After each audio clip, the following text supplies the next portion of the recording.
Bonjour, bienvenue à l'émission Un peu, beaucoup, passionnément. Aujourd'hui, nous avons avec nous Jonathan Letourneau. Bonjour, Jonathan. Salut Nathalie, ça va bien? Oui, ça va bien.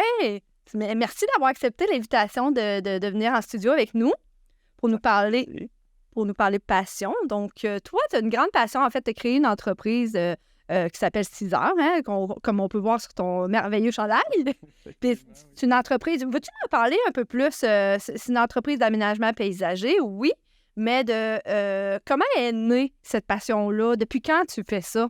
En fait, l'entreprise 6 heures, ça part quand même d'assez loin. Quand j'étais jeune, j'étais encore au primaire. Alors, début secondaire. Donc, j'avais une douzaine d'années. Puis, ma marraine était horticultrice dans le coin de Trois-Rivières.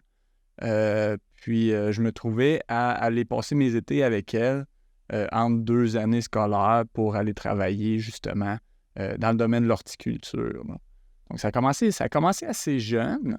Puis, de fil en aiguille, là, tu finis par débloquer des connaissances. Puis, éventuellement, ma marraine, elle a décidé de se retirer et retourner aux études. C'est un métier assez physique, on s'entend. Donc, elle a décidé de retourner aux études. Puis, quelques années avant sa décision, en fait, moi, passer mes étés, tu te ramasses à 17 ans, à passer tes étés loin de tous tes amis, puis pas de véhicule, pas rien, j'étais un petit peu isolé. J'ai eu la chance, en fait, j'ai dit, ben moi, c'est probablement ma dernière année, puis elle m'a dit, crime, Jonathan, t'es bon, pourquoi tu te lancerais pas dans le domaine? Puis à 17 ans, j'ai acheté, au début, on faisait principalement de la taille de cèdre. Donc, je me promenais en terre-sel. Dans le temps, j'ai acheté mon petit trailer, j'avais un escabeau. Puis, on effectuait la taille de cèdre au ciseau, donc des gros ciseaux. On était en forme, on s'est fait beaucoup de coups. Ah ouais. Maintenant, c'est plus le cas, on est rendu plus mécanisé. T'es encore en forme? On est encore en forme. Ça maintient encore la forme. Effectivement. Donc, c'est un peu comme ça que ça a commencé. En fait, c'est un concours de circonstances qui m'a amené à une situation. Puis, à 17 ans, ben, j'ai pris mes économies. J'ai investi un petit peu. Je peux pas dire que j'ai fait beaucoup d'argent la première année, mais j'habitais encore chez mes parents, donc c'était parfait. Parce que là, maintenant, aujourd'hui, tu as 31 ans. Oui, donc ça fait plusieurs années que l'entreprise, là, elle fonctionne. De la manière que ça l'a évolué, en fait, moi, je savais que je voulais être travailleur autonome. Je me suis jamais vu vraiment travailler pour quelqu'un. Puis, je suis allé faire mon cours en comptabilité et gestion au Cégep de Victoriaville. Pas nécessairement à cause que je voulais justement spécifiquement faire grandir mon entreprise, à cause dans le temps, je faisais simplement de la taille de cèdre comme je mentionnais plus tôt. Puis, une fois que j'ai fini mon cours en comptabilité-gestion, ben, veux pas, on est rendu 3 années plus tard. Ma clientèle a grossi à cause que moi, j'ai continué à faire de l'entretien au travers de ça. Donc, ma clientèle a grossi, ça ramène un revenu quand même intéressant. Puis, par la suite, je suis allé faire mon cours à Québec en aménagement paysager à Fierbourg. Donc, je suis sorti avec un diplôme. Puis là, ben, au lieu de faire simplement de la taille de cèdre avec des contrats d'aménagement, des contrats d'entretien, ben là, j'étais rendu un paysagiste là, diplômé. Donc, j'avais des notions pour pouvoir travailler beaucoup plus longtemps durant la période, à cause qu'on s'entend qu'il n'y a pas grand-chose qui se passe l'hiver. Donc, pour faire le plus possible durant la saison. Qu'est-ce qui te passionne de travailler la terre? Qu'est-ce que tu aimes là-dedans? Qu'est-ce qui te nourrit, en fait? Donc, tu as parlé, c'est sûr que, bon, là, maintenant, tu as envie, tu sais, c'est côté financièrement, tu es correct avec ça, mais qu'est-ce qui t'allume là-dedans? Pourquoi? Bon, on sait que tu as commencé sûrement à 12 ans, justement, mais qu'est-ce qui fait que tu continues aussi là-dedans? Qu'est-ce qui t'allume? Moi, ce qui m'allumait le plus, en fait, ça a été la liberté que ça m'a apporté. Donc, en tant que travailleur autonome, ben, oui, tu comptes pas tes heures. Oui, tu travailles beaucoup. Puis probablement, tu travailles plus que la moyenne, mais si tu as besoin d'un mercredi à cause que, pour une raison X, il y a une activité ou un événement qui arrive, tu le prends. Puis ça fonctionne bien comme ça. Donc moi, ce côté liberté-là, que j'ai, dans un sens, toujours connu, vu que j'ai commencé très jeune, c'est quelque chose qui est très important pour moi. Puis ce qui me passionne quand je travaille, on s'entend que les gens, au début, principalement, maintenant, on fait beaucoup d'entretien aussi, mais au début, on part d'un... C'est une situation, donc quelqu'un qui a une problématique, puis qui dit « Viens régler ma problématique. J'ai perdu le contrôle de mes plates-bandes, j'aimerais ouvrir ou mettre ça plus beau. » Donc, on part souvent d'un projet qui est assez à la base, puis on arrive avec un produit fini qui est magnifique habituellement. Puis là, tu viens faire des projets dépendamment des intérêts, à cause que tu peux trouver quelque chose de beau, mais le client, c'est pas intéressant pour lui. Quelqu'un qui a un style plus moderne, plus rustique. Donc, ça amène à essayer de comprendre le client puis amener des suggestions là, en conséquence. Là. Fait que tu peux laisser aller libre ta créativité un peu. Ça dépend. Mais c'est une créativité qui est comme... Ça veut dire biaisé, c'est pas ma créativité, c'est ma créativité qui vient avec les intérêts d'une demande d'un particulier. Donc, pour cette raison-là, ça peut amener c'est des beaux challenges. Ça serait le terme, des très beaux challenges. Oui, parce que justement, challenge, tu sais, probablement pour tu sais, oui, il y a la passion quand on veut starter une entreprise, mais ça vient aussi avec il y a eu sûrement des embûches, il y a eu sûrement des difficultés dès le début. Qu'est-ce que ça a été? Ça ressemblait à quoi? C'est sûr qu'il y a eu beaucoup d'embûches. Comme je dis, j'ai été chanceux à cause du fait d'avoir parti aussi tôt que ça. J'avais pas de responsabilité financière, j'habitais encore chez mes parents, puis c'était pas trop demandant. Par contre, quand tu sors du domaine scolaire, tu as besoin quand même de revenus, là, tu tombes en appartement. Puis j'avais pas assez de clients pour vivre seulement de ça. Donc, il y a eu une période où j'avais plusieurs emplois. Puis à un certain point, tu sais, tu as la stabilité de l'emploi ou tu as l'insécurité de l'entreprise. Quel qui va t'amener le plus loin, mais c'est où tu investis ton temps. Puis les deux, tu sais, du jus, donc c'est où tu donnes ton temps. Donc ça a été... il y a eu des moments difficiles, définitivement, des prises de décision qui se sont prises. C'est sûr, ça fait plusieurs années. Mais non, ça a été... Je pense, personnellement, j'ai été quand même chanceux de la manière que ça s'est construit. C'est allé de fil en aiguille. Puis comme que je disais, j'ai commencé assez jeune, mais ma marraine, pour revenir à la base, elle était retournée aux études, puis elle faisait les études, puis elle travaillait, mais éventuellement, elle était diplômée, puis elle a vendu son entreprise. Donc, quelqu'un dans le coin de Trois-Rivières a racheté son entreprise.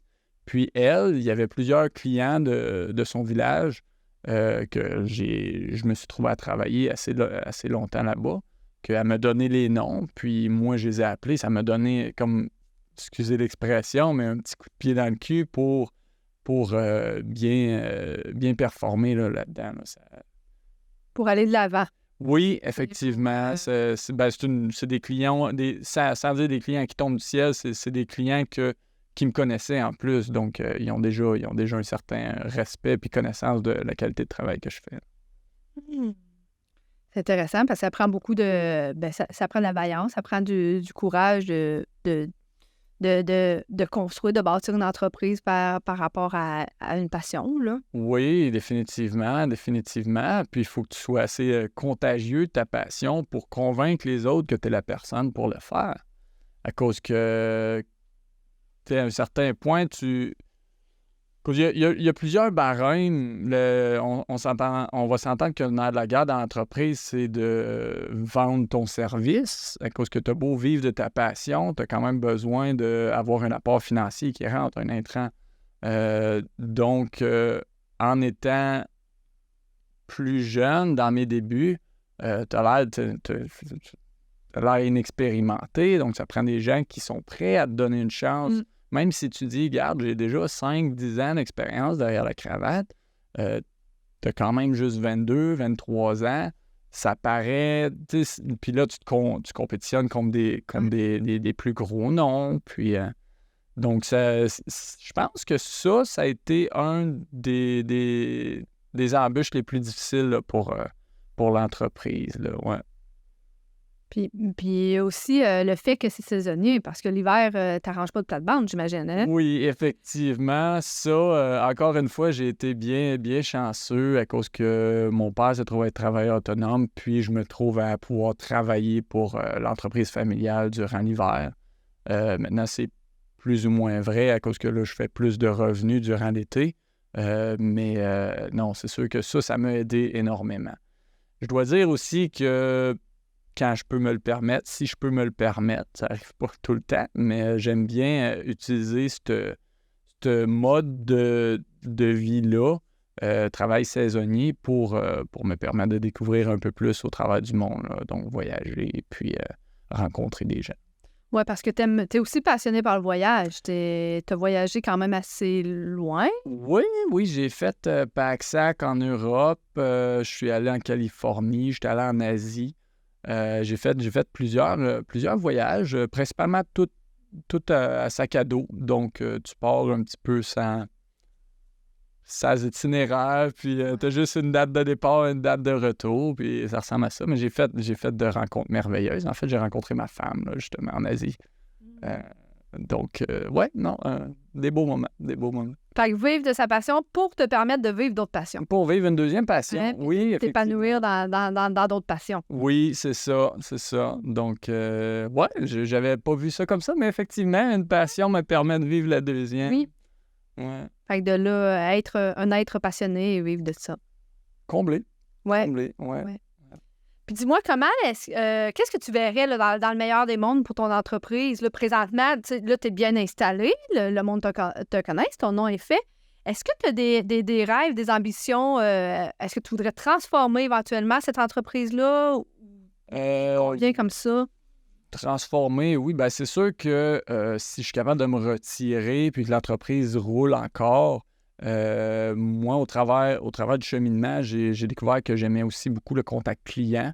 Donc, c'est quelque chose, tu sais, la rencontre avec le client, cibler les besoins, voir comment on peut améliorer sa situation. Donc, ça, c'est quelque chose que j'apprécie beaucoup. Donc, où je vois l'entreprise, ne pas avoir l'embûche de la main-d'œuvre, donc avoir des chefs d'équipe fiables et constants. Définitivement, moi, je me verrais faire un peu plus de gestion. Je reste quand même sur le chantier pour garder contrôle de qualité, puis contact client, puis contrôle de savoir qu'est-ce qui se passe aussi. Mais je me verrais faire un peu plus de gestion là, au travers de l'entreprise, là.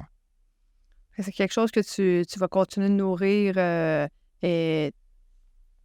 pendant bien longtemps. Oui, c'est drôle, parce que l'entreprise a pris différentes tournures. En fait, quand j'ai commencé, je prenais tout ce qui passait. Donc, j'étais très large. Entretien de plate-bande, ouverture de plate-bande, taille de ci, taille de ça, création d'aménagements paysagers, bassin d'eau, name it, on les faisait toutes. Puis éventuellement, je suis allé plus me spécialiser à cause que éventuellement, pour diverses raisons, je suis allé plus me spécialiser. Puis par la suite, là, il y a eu ma conjointe qui est rentrée dans le domaine. Puis j'ai comme réouvert un volet que j'avais fermé, le volet horticole. J'avais un petit peu ça a tourné la page. Je poussais moins vers le volet horticole. Puis avec ma conjointe, elle est venue se greffer à l'entreprise, puis on a réouvert. Sauf qu'il a rendu un certain nombre d'employés. Tu peux plus faire seulement du chantier. Il y a tellement de gestion à faire au travers de ça que je me suis ramassé à dire, regarde, ce que ça me prendrait, c'est un chef d'équipe horticole, un chef d'équipe, exemple, pour la taille de cèdre, puis un chef d'équipe en aménagement. Tu parlais tantôt comment je verrais ça, ça serait ça mon rêve là, pour l'entreprise. Ça serait quelque chose de très bien, je crois. C'est réaliste aussi. Oui. Comme que je dis, le principal défi, c'est vraiment la main-d'œuvre. Oui. J'ai été chanceux, j'ai toujours eu de bons employés. Mais malgré que c'est saisonnier, souvent, à la fin de la saison, ça veut pas dire qu'ils reviennent la saison d'après. Ils font souvent quelques saisons, puis éventuellement, ils partent sur leur projet à cause qu'ils ont trouvé quelque chose d'autre. Donc, moi, ça, c'est définitivement le principal défi, là. Donc, tu as nommé 6 heures. Pourquoi 6 heures? D'où vient le nom? Vois-tu, le processus de choix de nom d'entreprise a été quand même assez long. Mais comme je mentionnais au début, on a commencé à travailler dans la taille de cèdre. Puis, on taillait les cèdres au ciseau. Donc, c'est 6 heures pour ciseaux, puis c'est 1 heure de faire ça. Puis dans le temps, j'étais jeune et visionnaire, donc je voyais là, écrit en gros là, 6 heures, l'empereur des haies. J'adore. Ah, c'est super. Puis ben là, maintenant, t'es plus. Là, ça veut dire que t'es plus au ciseau, là. Non, effectivement, là, on est rendu avec des taillets à moteur. OK. On s'aligne tranquillement pas vite vers les batteries. C'est sûr, c'est pas totalement au point encore. Donc, vu, tu sais, pour un ouvrage particulier, ça fonctionne, mais travailler avec ça à la semaine longue, les batteries sont pas encore. Mais ça s'en vient, ça s'en vient. Fait que ça évolue. L'entreprise continue d'évoluer tout le temps. Ah oui, toujours. On essaie de prendre soin de notre monde puis de nos équipements. Fait que, non, ça s'en va vers que du bon. Qu'est-ce que tu aurais envie de dire? Admettons que, bon, qu'il y a des gens qui t'écoutent présentement. Bien, il y en a, en fait. Mais qu'est-ce que tu aurais envie de dire à ceux qui auraient peut-être l'idée aussi, tu sais, qui touchent à quelque chose, puis qui disent, hey, moi, j'aimerais ça pousser plus loin dedans, mais bon, j'ai pas l'argent, qui seraient freinés, en fait. Tu sais, quel conseil tu aurais envie de donner à ces personnes-là qui pourraient être passionnées par quelque chose, mais qui n'osent pas ou qui se freinent? Ben, la principale raison, si tu es passionné, la principale raison pour laquelle tu pousseras pas ta passion, c'est le doute. Hein. Ça va-tu marcher? Ça va-tu? Dis-toi que, dans un sens, moi, je connais pas personne qui s'est investi à 100% dans quelque chose qu'il voulait faire, puis qui met tout en œuvre pour que ça fonctionne, puis que ça marche pas. Non. C'est sûr qu'il y a des moments difficiles. Puis si tu lâches dans un moment difficile, ben ça n'a pas fonctionné. Mais si tu continues, c'est sûr, tu prends pas des risques démesurés. Tu y vas avec il faut que tu restes réaliste. Il y a une passion que tu peux vivre, mais il faut que tu sois capable de chiffrer quand même la passion. C'est beau vivre ta passion. Si tu veux que ça dure longtemps, il faut que tu sois capable d'en vivre. Donc, moi, je dirais, pas baisser les bras, surtout dans les moments sombres. Rester optimiste. Puis, exemple que c'est un service, définitivement, là, mon conseil serait, l'expression serait couper les prix, mais c'est pas ça. Tu charge en conséquence de donner un bon service. Comme ça, ton nom reste bon.